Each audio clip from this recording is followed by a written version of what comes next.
Thank you for joining us. My name is Brian Elaine. I'm here today with Mary Frances Winters. Mary Frances is the founder and president of the Winters Group, Incorporated. She was named a top 10 diversity trailblazer by Forbes and a diversity pioneer by the Profiles in Diversity Journal.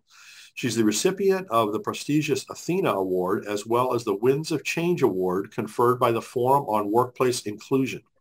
Mary Frances is a torchbearer in the Olympics and serves on the board of trustees of the University of Rochester, the board of visitors for Johnson C. Smith University, and the Council on Black Health. Mary Frances and other members of the Winters Group are just releasing a new book titled Racial Justice at Work, Practical Solutions for Systemic Change. The Winters Group is a 38-year-old global diversity, equity, inclusion, and justice consulting firm. Mary Frances is also the author of We Can't Talk About That at Work, and also Inclusive Conversations, and also Black Fatigue. And you can learn more about Mary Frances and the Winters Group at wintersgroup.com. So Mary Frances, thanks so much for joining us, and many congratulations on all of your incredible work. Thank you so much for having me. I really appreciate it. So can you tell us more about your background than what I kind of briefly highlighted there? Sure. I have been an entrepreneur for the past 39 years with the Winters Group. I worked in the corporate world for almost a decade before I started my own business. And I started my own business because back then, before we had such an emphasis on diversity, equity, and inclusion, the workplace wasn't as welcoming for somebody who looks like me. And I decided if I was going to succeed or I was going to fail in life, it wasn't going to be because somebody was going to tell me I was too this or I was too that or I wasn't enough, trying to fit into and trying to assimilate into a dominant culture. And so I actually started the company as a market research company because that's what I was doing when I left the corporate world. We were doing qualitative and quantitative research. And our company today continues to look more at the social research, though we do a lot of audit work for our clients, looking at and uncovering disparities that may be in the system. We have a mighty team of 20, and many of the team members contributed, to this book. And then another 20 or 25 consultants who support us, but they're not on our payroll. So I'm very proud of the work that we've been able to do over the past almost 4 decades. We've seen a lot of change, and not necessarily for the better, but a lot of change. So, we're going to talk about all the work that you do in the book, but can you talk a little bit about the Winters Group itself, and kind of what you do today in helping companies? Yeah, so in addition to the audit work that we do with companies, where we try to, we do qualitative and quantitative research, where we do focus groups and we do stakeholder interviews. We look at data, hiring and promotion and termination data. We look at the voices, we listen to the voices with focus groups, and we do a racial equity analysis. So we do a lot of data analysis to reveal to the clients what concerns they might have. We also do education. We don't call it training, we call it education, because training can build some skills, but we believe education changes mindset. So our work in diversity, equity, and inclusion education is not a one and done. We often have clients come to us who want a 2-hour or a 3-hour. This work is complex, it's deep. And if you really want to do it right, you set up an ongoing learning structure. That structure doesn't necessarily mean that it's all in classroom. Some of it can be experiential, but we also believe it should be developmental. So we believe in meeting people where they are in the education. New York Times just did something recently that talked about diversity training not working. Of course, it doesn't work. It doesn't work if you do a 2-hour or a 1-hour overview. That is not going to work. So our approach is to take a developmental approach. We use an assessment tool called the Intercultural Development Inventory, not my tool that was developed by Dr. Mitch Hammer and Dr. Milton Bennett about 40 years ago. And the Intercultural Development tool says, how do you think about, what is your worldview towards difference? Do you deny it? Do you polarize it? See the world as us and them? Do you minimize it? We're all just the same. Can't we just all get along? Do you accept it? Doesn't mean you agree with it, but do you accept that there are differences that make a difference and you're curious about them and you want to dig deeper? Or are you able, at the last on the developmental continuum, the last stage is adaptation. Do you actually know how to adapt? According to this tool, only about 2% of the people who take the tool are at that last stage of adaptation, knowing how to adapt. About 65% of the people who take the tool are at that middle stage called minimization, where we minimize those differences. We just see everybody as the same. We don't, we just treat everybody the same. It's easy. Just treat everybody the same. Well, we believe that we can't treat everybody the same because we aren't the same. We haven't had the same experiences.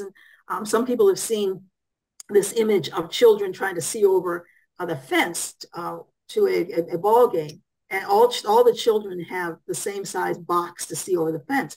Well, the tallest child didn't need a box at all. You've probably seen this, right? Yes. The middle child only needed one box, and the smallest child needed two boxes. And so we're not the same. We don't all need the same thing. And so when we develop these kinds of strategies where it's one size fits all, that's not working for us. But that's where minimization is. And we don't say people aren't bad people because they're along this continuum. It has to do with what their knowledge is, what their education has been, what their lens has been, because we believe that everybody has the limitation. We all have limitations. So we focus on the data first, and we focus on the education second, and then third, we focus on the strategy. Okay, so now that you have the data, now that you have the education, what strategies are you going to put in place to change the system? So the Winners Group focuses on systemic change, not performative change, and not programmatic change. Many big companies, they have employee resource groups, they have mentoring programs, they have hiring, but they're not looking at what is the system that is maintaining and sustaining the current the status quo. And so racial justice at work uncovers some of those systems, not every single one of them, but uncovers those systems and says, if you've got the courage, here's how you can unpack them. Here's how you can dismantle them.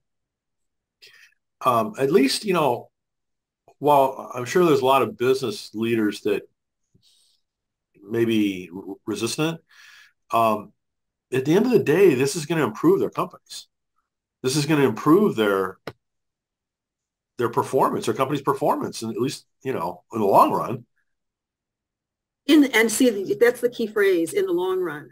And as you probably well know, particularly in the United States, most American companies don't manage for the long run. They manage for the short run. They're looking for the quick fix, the easy win. So over the almost 40 years, we've been doing this work. We've been brought into organizations and everything looks great and we're working and we're doing work, and get into year one, you get into year two, but by year three, they've moved on to something else. The budgets get cut. We're cutting your contract. We're eliminating your contract because, we just can't do this anymore. A new leader comes in. So this kind of change, transformative change, culture change, systemic change, takes probably a decade. At least. Wow. At least. And I don't know of any organization that has given it that long and is committed to that long period of time. But real change, because the systems are so deep. The status quo is so entrenched. The way we do things is just so, we've always done it that way, or it would really take too many resources to change this. That's a lot. That would take a lot of money to do that, and we don't have the resources because it's not seen as a priority. There are some who say change happens when the pain of staying where you are is greater, right, than the pain of change. And so I don't know how much more pain we can endure. So let's get to the book. As I mentioned, the title is Racial Justice at Work: Practical Solutions for Systemic Change. What motivated you to write this book? Because so many clients would say to us, Mary Frances, tell us what to do. Just tell us what to do. We don't know what to do. And so it's the answer to those clients who said, tell us what to do. Now, telling you what to do, and what I say in the preface of the book, is going to take a lot of courage to do what we're suggesting that you do, because it is very different from what you have traditionally done. However, we also know if you do what you've always done, you're going to get what you've always gotten. And so that even after George Floyd, some of the messages that came out from organizations about what they were going to commit to, it was the same old stuff. We're going to commit to hiring more Black and brown people. We're going to commit to putting more people on the board. We're going to commit to, we're going to commit to more dollars to philanthropy, right? Those are not the things that are going to get us to systemic change. And so I wrote this book to help people, if you have the courage, right, here's what you can do. Well, before, we started recording the interview, you were mentioning how, a lot of companies just want to jump into the action stages and not deal with the mindset changes. And I can see where that's such an important necessity in this. Yeah, it is so important to first do every individual to examine their own heart, to examine their own belief system, and to ask yourself, why do I believe what I believe? And when we are so, this particular client that I'm mentioning that said, we can't have justice, right? We don't want to talk about justice. It's not about justice. Why do you believe that? Why do you think that? What in your background, right? When we have people who say, well, I don't believe systemic racism exists anymore. Why do you, rather than say, get combative or look at the polarization, us and them, we want to examine why do you think that? What evidence do you have, right? What experience do you have? And so I'm not saying I don't believe you. I'm just asking you to have a dialogue with me. And so that's where we have to come first, because unless you believe that there is systemic racism, unless you believe that it is hurting, like you were saying, it is hurting your bottom line and it's hurting your company. Citibank did a study a couple of years ago, and it said that discrimination was costing $16 billion to the GNP of this country. $16 billion because of discrimination. And we're all harmed by it. Everybody is hurt by that actually sounds low to me. 16 billion? Yeah. Well, maybe it was trillion. I think it was billion, but maybe it was trillion. Oh, but that was a period of time. That was only in the last 15 years. $16 billion in the last 15 years. That still sounds low to me, given our current, like our annual budget just for the government, much less, the value of Amazon. I mean, how many $1 billion is, Amazon or Apple or whoever worth, right? I mean, 16 billion sounds small to me. I think it's an underestimate. Just off the top of my head, that's my opinion. So is the book primarily targeted at executives, or who's it intended for? Yeah, the book is intended for leaders, but as well as individual contributors, because we do have solutions and suggestions for those who perhaps are not in a position to change the systems, but they are in a position to take care of themselves. And so we have a chapter, on well-being and self-care. We have a chapter on creating psychological safety, and that chapter is for leaders, but it's also for those who are in the system, and what you can do to support creating psychological safety for yourself. There's a chapter on allyship and what allyship really means. And so oftentimes allies are not necessarily those who are at the highest levels in an organization. They might be those who are, it might be your coworker who wants to be an ally. But how do you be a good ally? And first of all, allyship has to be, person that you want to be an allyship with, or the group, has to see you as an ally. It's not what you want to do, it's how they see. So there's a lot of learning, there's a lot of humility that goes into to being an ally.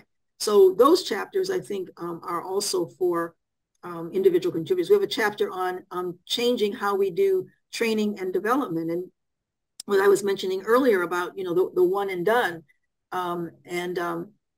that's not going to change. That's not going to change mindsets. If a skill set, if you're trying to learn a new skill, let's say you're trying to learn how to play the piano, you don't just take one piano lesson, and it takes time. And oh no, by the way, even after you master the piano, you don't stop practicing and you don't stop learning new pieces, right? Because if you do, you'll lose it.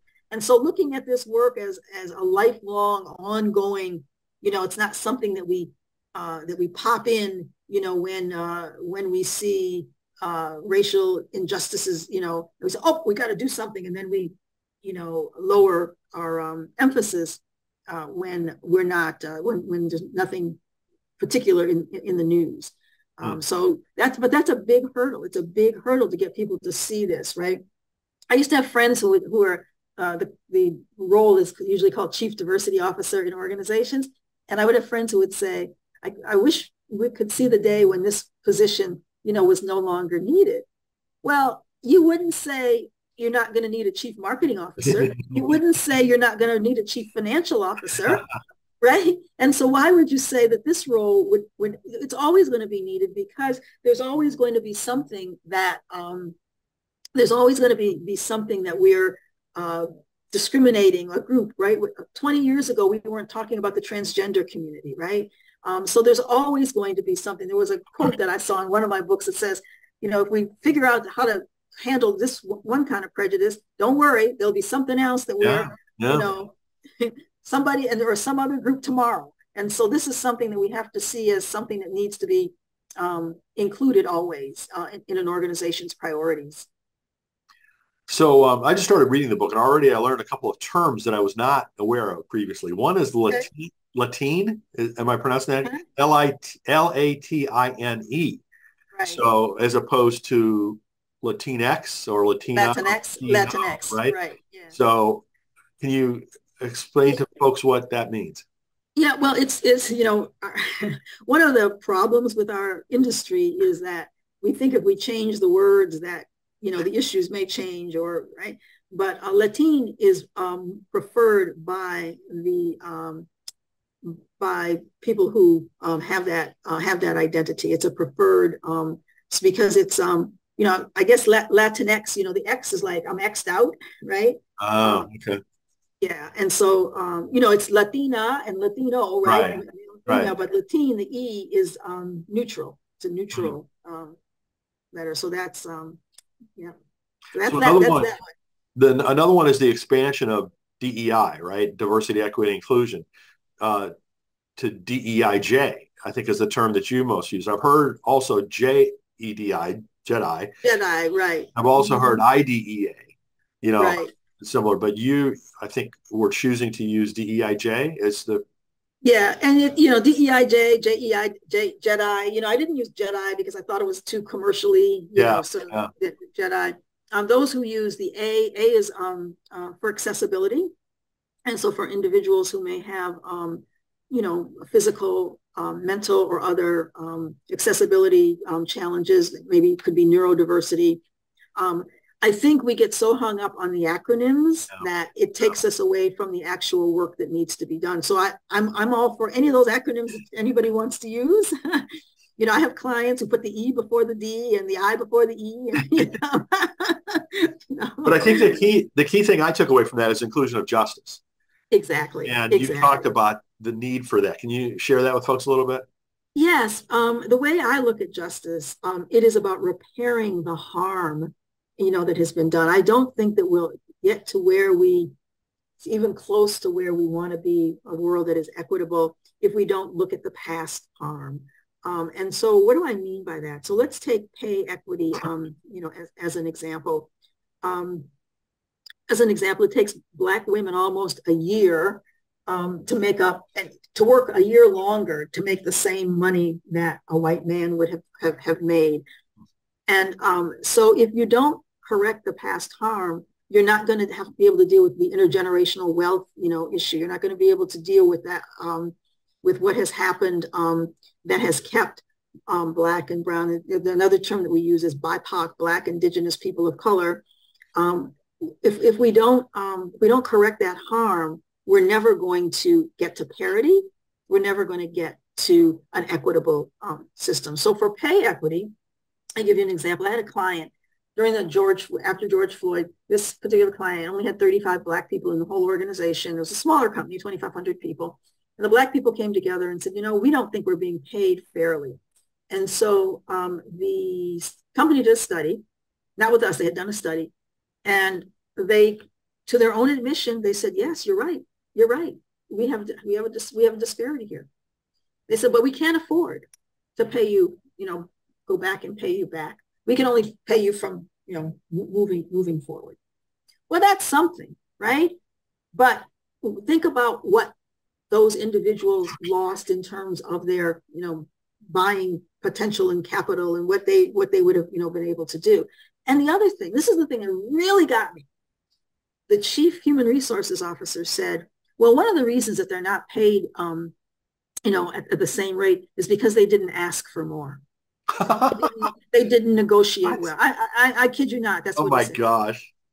That's what he said. And so when we have mindsets like that running human resources, jeez.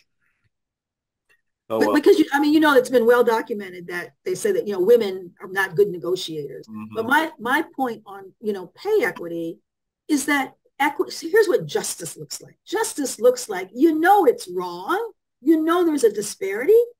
Fix it. That's a tangible one. You can see John makes this amount of money. Mary makes this amount of money. They're doing the same job. They're both performing well. Why is Mary being paid less? Right? Fix it. Yeah. It's That's justice. It's just logical. So why every year do we talk about, Women's History Month, and why every year do we have to talk about the fact that women are paid, I think it's now 80 cents to the dollar, of a man. And when you look at Black people and brown people, it's even worse, right? Why is that? You have leaders who have power to just say, I'm going to fix it. Mm-hmm. Mm-hmm. And if it means that somebody who's making $25 million a year, I just heard that, I'm sorry, what is the company where the CEO makes $25 million a year? Why is there, I think it's Bloomberg, but why is there a 254, why do on average CEOs make 254 times the average worker? So how do we get to parity? What is one of the solutions? Pay yourself less and give those who are not at parity more. So there's a couple of other, things that you kind of unpack in the book. One is the difference between equality and equity. Can you talk about that a little bit? Yeah. So, equality is where we treat everybody the same. And you hear that a lot. I mean, I don't make any distinction. I just treat everybody the same, right? Well, everybody doesn't need the same thing, right? The example of, the children trying to see over the fence to the baseball game, right? And each child has the same size box. Well, the tallest child didn't need a box at all. Middle child only needed one box. The littlest child needed two boxes. And so you give people what they need in order to succeed, taking into account the past harm. That's the justice piece. So equity and justice are different from my perspective. Equity is the recognition that people need something different. Justice is reparations. Justice is reparations. So and we have a chapter on reparations. And you also talk about the difference between fairness and justice. Right, exactly. And so, so fairness is usually seen at an interpersonal kind of level. Brian, it's not fair that you got this and I didn't get it, right? So we see it at an interpersonal level. We have to look at fairness from a systemic level and not just, if it's just about me and you, right? But if we can, this is again about a mindset. If we can look at fairness from the perspective of systemic fairness, then it takes it away from, what I think I should have gotten and you got. And so if people can step back and come from the world from an abundance rather than a scarcity mindset. So this is how the mindset thing again, right? Mm-hmm. So most of us, most of the world is from a scarcity. If you get this more, then I get less, right? But if we have an abundance mindset, there's plenty for all. And there are groups of people who didn't get their fair share. We got to make them whole, right? That's the justice piece, right? It may mean that I don't get as much this time because I already got mine. The whole, share the pie versus grow the pie, is such a fundamental, looking at the world as a zero-sum scarcity world versus an abundance world is such a fundamental mindset shift that it's so fundamental. And we will not get to where we're trying to go if we don't have that fundamental mindset shift. That's hard, right? So the book is framed around 4 key requirements to correct systems: committing, understanding, reimagining, and actualizing, which I love the progression of that. Can you share a little bit about that? Yeah. So, the committing part, a lot of leaders say that they're committed. But when things get tough, when the economic climate changes, that commitment typically wanes. So commitment means you're in it for the long haul. Commitment means that no matter what else is happening in the world, this commitment to racial justice is not going to go away. I'm working with a lot of clients right now who are, healthcare clients, the technology clients, they're laying people off. And we're already seeing that the diversity departments are starting to get slashed because they're laying people off. So this is the first thing. For 40 years I've been doing this. This is the first thing that usually goes. If you're committed, it's not going to be the first thing that usually goes, right? So that's the commitment piece. The understanding piece is doing your homework on the history of racism and sexism and homophobia and xenophobia, all of those things, really understanding the history. And as you know, there are concerted efforts that we don't have that history. It's being banned in schools. The most recent is that the AP course in high school in Florida for African American history is on the chopping block, I understand. And so if we don't have the understanding, we don't have the truth, because as you know, we haven't always been told the truth about our history, because some of it is really bad. It's sordid history, and we just haven't been told the truth about it. And so that part of that understanding is acknowledging that we've got a long way to go, acknowledging that these isms still exist and they hurt us all. That's part of the understanding, is that no matter what your race, creed, or color, everybody is hurt. Everybody is damaged by this. We all are. Heather McGhee's book about The Sum of Us was really The Sum of Us. Exactly. It's really good at that. It's really, really good at that. Exactly. And that's the point of understanding. And then the third piece what was the third one? My book. Let me go back to where that was. I could go to the reimagining. And reimagining. Reimagining. Right. So tearing down systems, it's like completely tearing them apart and saying, gone. This system is absolutely gone. It doesn't exist anymore because we've reimagined something different, right? We have reimagined something new. Let me just give you an example.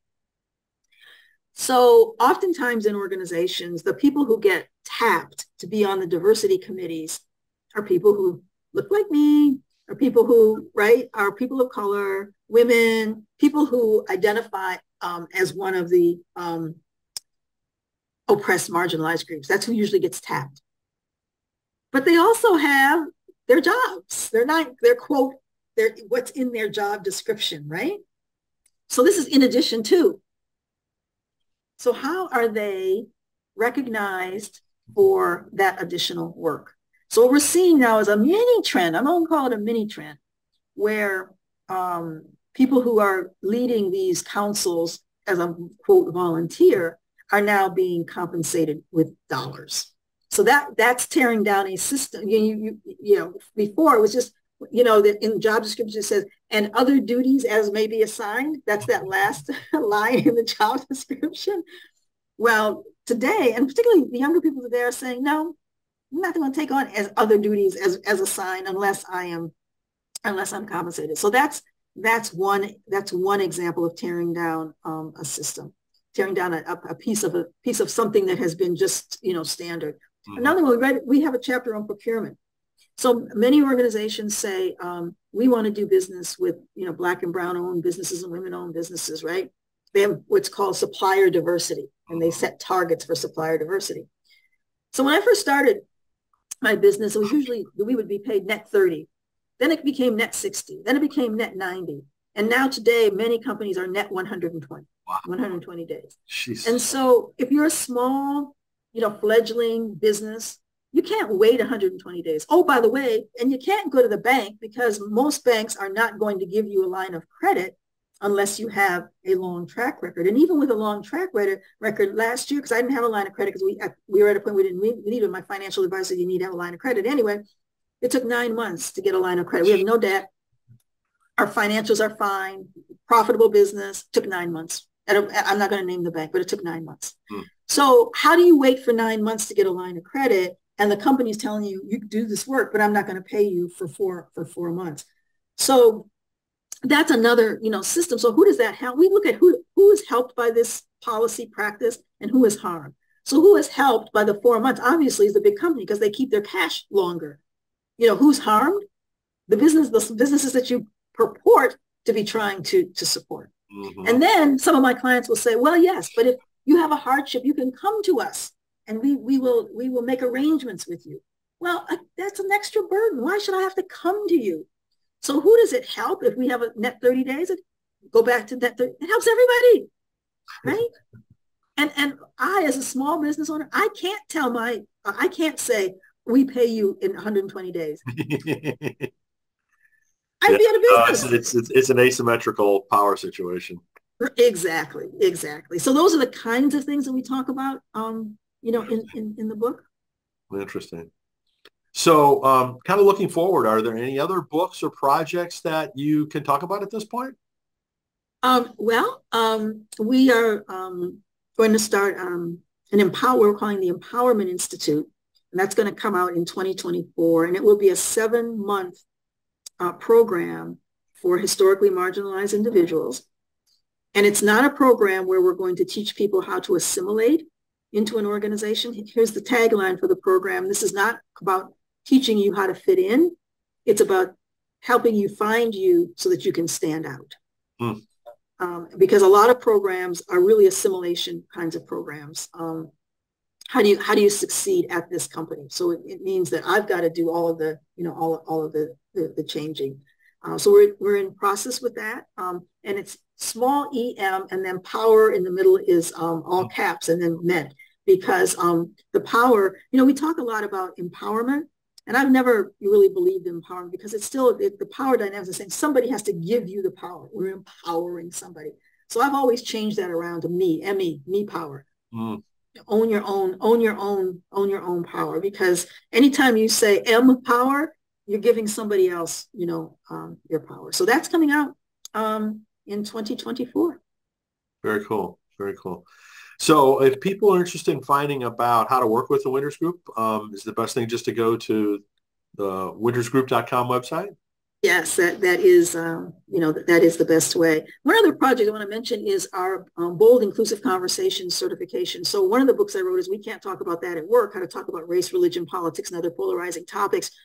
And now we have a 3-day certification program to help people become facilitators, to go back into their organizations and then support teaching people how to have conversations. We tell people, let's just sit down and talk about it. My belief is that you can't do that. You need skills. You need to know how to talk about it. And so that's what that program does, based on that previous book, We Can't Talk About That at Work. That's so good. I mean, as a person who grew up in corporate America, those were the 3. I would say the other thing is sex. You can't talk race, religion, politics, sex. You can't talk about it at work, right? Right. And so as a result of decades and generations of us not being able to do that, we're not good at it. Right, exactly. I'll be the first to admit. And so I'm glad you're doing something to address that. Yeah, that's one of the practical how-tos that we're working on, right? It's saying, don't just sit down and tell people to just sit down and have a conversation, because you're going to find that some people aren't going to say a word because they're afraid to say something. Other people are going to say too much, and they're going to say the wrong thing, put their foot in the mouth. And then what do you have? Nothing at the end. So why don't we give people the proper skills to have the conversation? So we do have a chapter. We have a couple of chapters in the book, actually. Closed mouths don't get fed is one chapter that talks about having dialogue. And then another chapter is on restorative dialogue, some actual approaches for restorative types of dialogue. Well, Mary Frances, thanks, again, for all the work that you've done and for joining us to share it with us. Just really compelling, and I'm so glad to see it. Again, the title of the book is Racial Justice at Work, Practical Solutions for Systemic Change. And please check out all of the book and the work at wintersgroup.com. So Mary Frances, thanks again. Thank you very much for having me. I appreciate it.